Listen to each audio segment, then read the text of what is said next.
Hi everybody, it's Kirsten here with you again today from the Barossa Valley for episode 3 of Connecting to Our Core. Today we're going to work a little bit from the standing position, so finding our foundation and our posture in standing, and then connecting through some squatting exercises to our deep core muscles.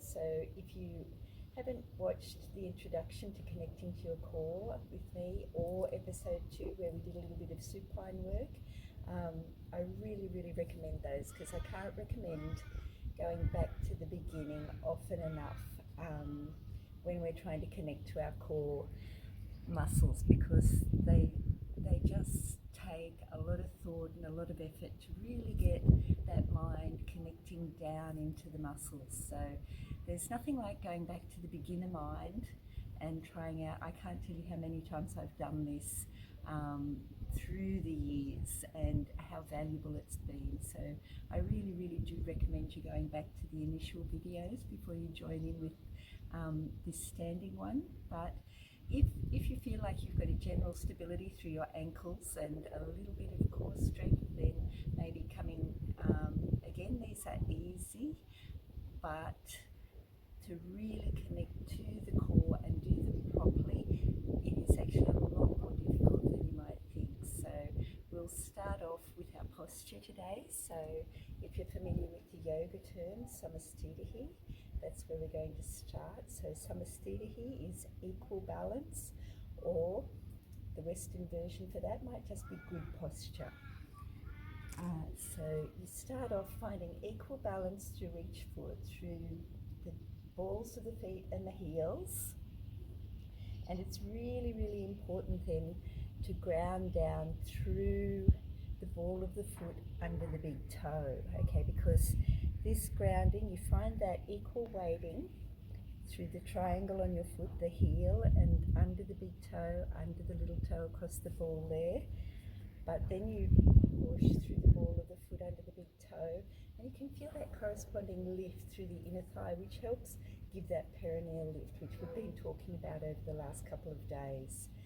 So just start through the feet, find that nice balance until you feel that the feet are equal on the inside and the outside. They're equal weight from left to right, and they're equal from front to back. So starting at the foundation is always really important. If you noticed, in the first couple of days we were seated, and so the foundation was our seat bones, but today we're standing, so the foundation is our feet. And we use those muscles all the way up to help us engage through the core and get that lovely lift from the perineum up through the central body, out through the crown of the head. So starting at the feet, find the lift coming up through the inner thighs, find a micro bend in the knees so they're not locked back, there's a micro bend. Get that gentle inner thigh lift. Then start to feel that lower belly smiley flattening out as you just feel someone gently pressing into the sacrum. So you feel that lower belly zipping up. You've got that perineal lift zipping up through the lower belly. Soften through the lower ribs and draw them in a little. Open the collarbones. Soften down through the top of the shoulders. Draw the chin in. So side on. We're not too arched and we're not too flat. We're definitely not in a C shape. Okay, so we've got that micro bend in the knees, so we're gently soft in the knees, upright or slightly anterior tilt on the hips, slightly forward tilt, just so there's a soft curve in the lower back, not any compression or any pain. So if it's too compressed here, we draw the sacrum down. We get that inner perineal lift, that middle point between the front and back opening, lifting into the body like the top of a tent. And we draw the chin in so the base of the skull lifts. So we've got that long lift through the whole body. So firm feet lifting up through the body. And then we might step the feet just under our hips.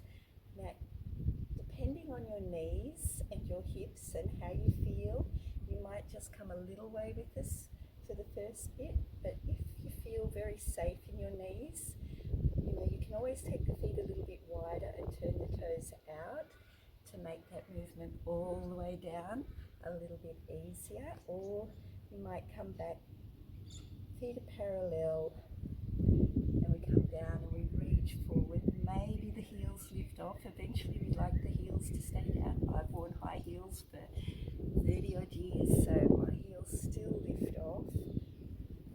But working through the weight in the feet, again, feel the heels push out. Without moving, feel the heels push out. You'll feel your flanks engage, so glute medius engaging. Very, very important for our balance and building strength here for our balance. Push down through the ball of the foot, feel the inner thigh lift. So breathing in as we go down, the hips go back, reach forward, breathing in, maybe the heels come off, then you lower the heels as quickly as you can, push them away and come back up, get that inner thigh lift. Push out through the heels as we breathe in and come down. Lower the heels and lift up through the inner thigh, through the perineum, coming up. Push out through the heels, breathe in. Feel that lower belly peeled right back over the pubic bone. Lower the heels, push away through the heels, lift through the inner thigh, lift through the perineum. Push away through the heels, breathing in. Feel that lift through the perineum as you start to exhale. Feel the lift through the perineum, push away through the heels, come on up. And this is really, really one of those exercises that I can't recommend enough. Now, if you haven't got the balance through the ankles or the legs straight away, you might hold on to a chair to start with, a chair that's a nice stable chair, or the sink. And then we push our bottom back first. As we lower down, maybe the heels come up, hopefully they don't, and we come back up. Maybe we're not going all the way down, maybe we're just going to parallel and then coming up. And we're trying to keep the chest lifted as high as we can as we go down, so we're not curving over too much. Keep the lift through the crown of the head as we come up. But this is one of those exercises, again, build it up to 3 sets of 10 to 15. This is that exercise that's going to keep you in your home longer. And you might not be doing the full range of movement straight away. This is okay. You work into these things slowly, you work with your range of motion. Really, really important that you're kind to your body, that you're not violent to your body. Ahimsa is a big practice in yoga, that you should always look after the health of your body first. So don't force your way into a deep squat until your body's ready for it. Okay, but remember that push through the ball of the foot under the big toe. Remember to work within your range of motion and gradually increase that range of motion as your body's ready for it. Calm, comfortable breath is what usually lets you know. If your breath becomes agitated, it means your body's probably agitated. So listen to your breath, listen to your body. Thanks again for joining me in the Barossa Valley. Another perfect day here. I'm about to hop in for a swim. So have a lovely day, everybody. I hope you join me again. Take care. 3 sets of 10 squats every day. You won't recognise yourself.